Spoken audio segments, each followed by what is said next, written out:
Bismillahirrahmanirrahim. Assalamualaikum warahmatullahi wabarakatuh. Perkenalkan, nama saya Devi Sresari. Saya dari Prodi Bimbingan Konseling Islam, Institut Agama Islam Negeri Surakarta. Di sini saya akan menyampaikan mengenai manajemen waktu bagi aktivis mahasiswa. Pasti teman-teman tahu istilah mahasiswa kura-kura dan mahasiswa kupu-kupu.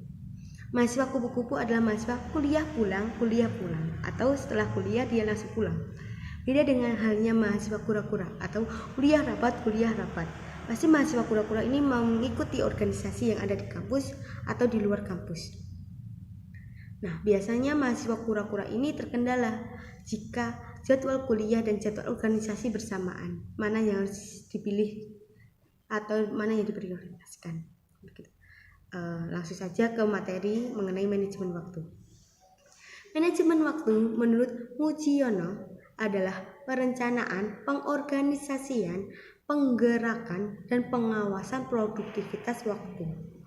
Manajemen waktu adalah segenap kegiatan, langkah mengatur, serta mengolah waktu dengan sebaik-baiknya, sehingga mampu membawa mencapai tujuan hidup yang telah ditetapkan.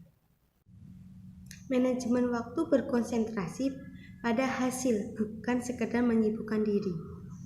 Manajemen waktu bukan hanya mengacu kepada pengolahan waktu, tetapi lebih cenderung pada bagaimana memanfaatkan waktu yang ada.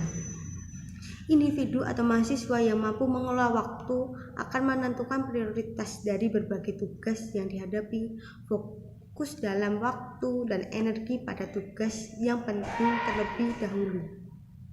Nah, menurut Ken Fleet, ada beberapa aspek dari manajemen waktu. Yang pertama, adanya perencanaan. Perencanaan itu kita merencanakan atau menjadwalkan atau mengagendakan seharian dari kita mulai dari bangun tidur hingga akan tidur. Misalnya jam 7 hingga jam 9 itu kita ada jadwal kuliah. Kemudian di jam 16 sampai jam 17 itu kita ada jadwal rapat organisasi. Nah, adanya perencanaan itu kita dapat mengurangi resiko jika ada jadwal bersamaan atau tumbukan gitu. Kemudian yang kedua, menetapkan prioritas. Urutkan prioritas mana yang tertinggi terlebih dahulu. Biasanya prioritas ini yang paling tinggi adalah memiliki resiko terbesar jika kita meninggalkannya. Begitu teman-teman. Kemudian 3, melakukan delegasi.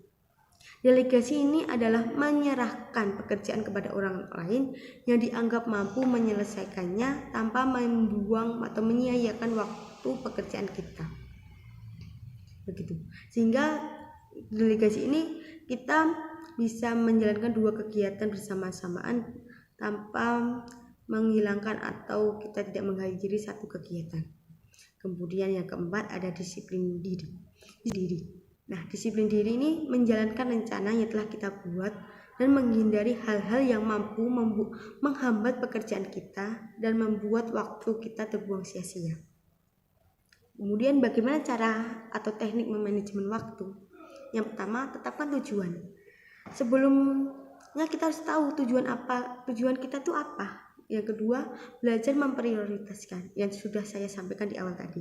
Yang ketiga, mengatur jadwal atau mengatur rencana, mengatur agenda.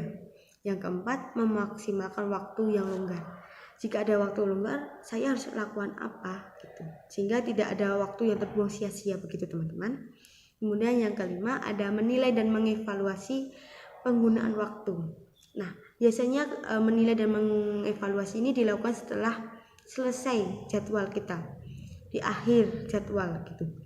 Apakah jadwal yang kita tentukan di awal tadi sudah efektif dan efisien begitu, sehingga kita bisa jadwal yang selanjutnya bisa lebih maksimal lagi dalam penggunaan waktu. Nah, itulah sedikit materi yang dapat saya sampaikan. Bila ada kesalahan kata maupun perbuatan saya yang kurang berkenan di hati teman-teman, saya mohon maaf. Wassalamualaikum warahmatullahi wabarakatuh. Dadah.